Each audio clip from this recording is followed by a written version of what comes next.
শীতকাল মানে ফুলকপি, আর এই শীতকালে মাছ দিয়ে আলু ফুলকপির ঝোল আমরা খেয়েই থাকি। তবে যদি মাছ দিয়ে না বানিয়ে ডিম দিয়ে বানানো যায় তাহলে কেমন হবে? নমস্কার বন্ধুরা, তোমাদের সকলকে রুমির হেসেল ঘরে স্বাগত জানাই। আমি রুমি। আমার আজকের রেসিপি ডিম, আলু আর ফুলকপি দিয়ে দারুণ স্বাদের একটা তরকারি, যেটা গরম ভাতের সাথে খেতে ভীষণই ভালো লাগে। খুব সহজ একটা রেসিপি, ঘরোয়া কিছু উপকরণ দিয়েই বানিয়ে দেখাবো। তাহলে চলো আর বেশি দেরি না করে রেসিপিটা শুরু করা যাক। রান্নাটা শুরু করার আগে 1 চামচ গোটা জিরে আর 1 চামচ গোটা ধনে আমি একটা বাটির মধ্যে দিয়ে দিলাম, আর সামান্য একটু জল দিয়ে এটা ভিজিয়ে রাখবো কিছুক্ষণ। এই 10 মিনিটের মতন ভিজিয়ে রাখলেই হবে। আর এই দিকে আমি 4টে সেদ্ধ করা ডিম নিয়ে নিয়েছি, ডিমগুলোতে একটু কাট করে নিয়েছি, আর দিয়ে দিলাম নুন ও হলুদ গুঁড়ো। এবার খুব ভালো করে নুন ও হলুদ গুঁড়ো ডিমের গায়ে মাখিয়ে নেব। ডিমের গায়ে হলুদ গুঁড়ো ও নুন মাখিয়ে নেওয়ার পর এইদিকে কড়াইয়ের মধ্যে আমি 2 কাপ জল গরম করতে বসিয়ে দিয়েছি, আর দিয়ে দিলাম অল্প একটু নুন ও হলুদ গুঁড়ো। আর এবার আগে থেকে কেটে রাখা ফুলকপিগুলো এই জলের মধ্যে দিয়ে দিলাম, আর একটু ভাপিয়ে নেব। মিনিট 5 একটু ভাপিয়ে নিলেই হবে। 5 মিনিট পর এই ফুলকপিগুলো জল থেকে তুলে রাখবো অন্য একটি পাত্রে।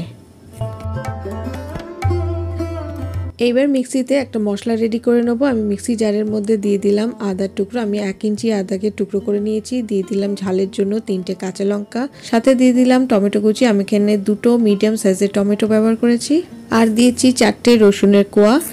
আর আগে থেকে যে গোটা জিরে ও ধনে জলের মধ্যে ভিজিয়ে রেখেছিলাম সেটাও দিয়ে দিলাম। এবার এটা মিক্সিতে ভালো করে পেস্ট করে নেব। সবকিছু রেডি করা হয়ে গেছে। এবার চলো রান্নাটা শুরু করা যাক। কড়াইতে দিয়ে দিলাম বড় চামচে 2 চামচ সর্ষের তেল। তেলটা গরম হয়ে যাওয়ার পর এবার নুন হলুদ মাখানো ডিমগুলো তেলের মধ্যে দিয়ে দিলাম, দিয়ে এবার ভালো করে ভেজে নেব। ডিমগুলো ভালো করে ভাজা হয়ে গেছে। এবার কড়াই থেকে তুলে এটা অন্য পাত্রে রেখে দেবো। বন্ধুরা, আমার চ্যানেলে আরো অনেক রেসিপি পেয়ে যাবে, নিচে ডেসক্রিপশন বক্সে লিংক দিয়ে দেবো, তোমরা চেক করে নিতে পারো। এবার ওই তেলের মধ্যেই আমি ভাপিয়ে রাখা ফুলকপিগুলো দিয়ে দিলাম। এবার ফুলকপিগুলো বেশ ভালো করে ভেজে নেব। সাথে দিয়ে দিলাম সেদ্ধ করা আলু 2 টুকরো করে। আমি আগে থেকেই আলুগুলোকে একটু সেদ্ধ করে নিয়েছিলাম, আর ছড়িয়ে দিলাম ওপর থেকে হলুদ গুঁড়ো ও নুন। ব্যাস, এইবারে খুব ভালো করে আলু ও ফুলকপি ভেজে নেব। আলু ও ফুলকপি ভালো করে ভাজা হয়ে গেছে। এবার এগুলি তুলে রাখছি। এইভাবে যদি আলু ও ফুলকপি একটু ভাপিয়ে নিয়ে রান্নাটা করো তাহলে কিন্তু রান্নাটা তাড়াতাড়িও হয়ে যাবে। এবার ওই তেলের মধ্যে আমি দিয়ে দিলাম একটা দারচিনি স্টিক, 3টে ছোট এলাচ আর 3টে লবঙ্গ। একটু নেড়ে চেড়ে নিয়ে দিয়ে দিলাম পেঁয়াজ কুচি। আমি এখানে 3টে মিডিয়াম সাইজের পেঁয়াজ ব্যবহার করেছি। এবার পেঁয়াজটা নেড়ে চেড়ে ভেজে নেব। পেঁয়াজটা যখন একটু ভাজা হয়ে আসবে আমি দিয়ে দেবো ঝালের জন্য কাঁচা লঙ্কা কুচি, সাথে দিয়ে দেবো হলুদ গুঁড়ো আর কাশ্মীরি লাল লঙ্কা গুঁড়ো।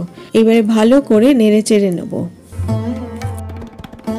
1 থেকে 1.5 মিনিট নেড়ে চেড়ে নিয়ে এবারে যে আগে থেকে মশলাটা মিক্সিতে আমি পেস্ট করে রেখেছিলাম সেই মশলার পেস্টটা দিয়ে দিলাম। মশলাটা দেওয়ার পর ভালো করে কষিয়ে নেব। এবার দিয়ে দিলাম স্বাদ মতো নুন, আর অল্প একটু জল দিয়ে ভালো করে মিশিয়ে নিয়ে মশলাটা খুব সুন্দর করে কষিয়ে নেব। অল্প একটু জল দিয়ে মশলাটা কষিয়ে নিলে তলায় লেগে যাবে না, আর মশলাগুলো খুব সুন্দরভাবে মিশে যাবে। মশলাটা খুব ভালো করে কষানো হয়ে গেছে। এইবারে আগে থেকে ভেজে রাখা আলু ও ফুলকপি দিয়ে দিলাম। এবার মশলার সাথে ভালো করে কষিয়ে নেব। আলু ও ফুলকপি ভালো করে মশলার সাথে কষিয়ে নেবার পর এবারে এর মধ্যে দিয়ে দিলাম প্রায় 1 কাপের মতন জল। আমি জলটা এখানে গরম জল ব্যবহার করেছি। আর আলু ও ফুলকপি যেহেতু 70%-এর মতন একটু সেদ্ধ করা রয়েছে, তাই সেদ্ধ হতে খুব বেশি সময় লাগবে না। আর নেড়ে চেড়ে নিয়ে একটা ঢাকা চাপা দিয়ে আমি মিনিট 5 রান্নাটা হতে দেবো। 5 মিনিট পর ঢাকাটা খুলে নিলাম। এবারে আবারও একটু নেড়ে চেড়ে নেব।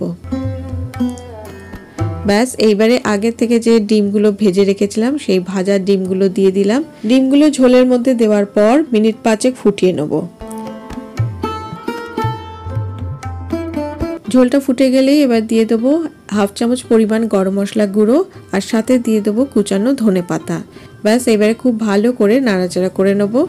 রান্নাটা হয়ে গেছে। নাড়াচাড়া করে নেওয়ার পর এবার ফ্লেমটা অফ করে একটা ঢাকা চাপা দিয়ে আমি মিনিট 5 স্ট্যান্ডিং টাইমে রেখে দেবো।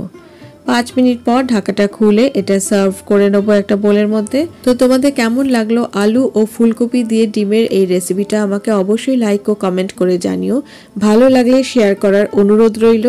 শীতকালে ডিমের এই রেসিপিটা গরম গরম ভাতের সাথে যেমন ভালো লাগে তেমন আবার রুটির সাথে খেতেও ভীষণই ভালো লাগবে। এটা এমনই একটা রেসিপি একবার বানালে বারবার বানানোর জন্য অনুরোধ করবে। আজকে তাহলে এই পর্যন্ত। আমি আবারও হাজির হয়ে যাব আমার হেসেল ঘরের খবর নিয়ে। আর আমার পরিবারের নতুন বন্ধু হয়ে থাকলে রেসিপিটা যদি তোমাদের ভালো লেগে থাকে তাহলে লাইক ও কমেন্ট করে চ্যানেলটিকে সাবস্ক্রাইব করে নেওয়ার অনুরোধ রইল। আর পাশে থাকা বেল আইকনটাকে অবশ্যই প্রেস করে দেবে যাতে পরবর্তীকালে আমি যখনই কোনো রেসিপি শেয়ার করব তার নোটিফিকেশন তোমাদের কাছে আগে পৌঁছে যাবে।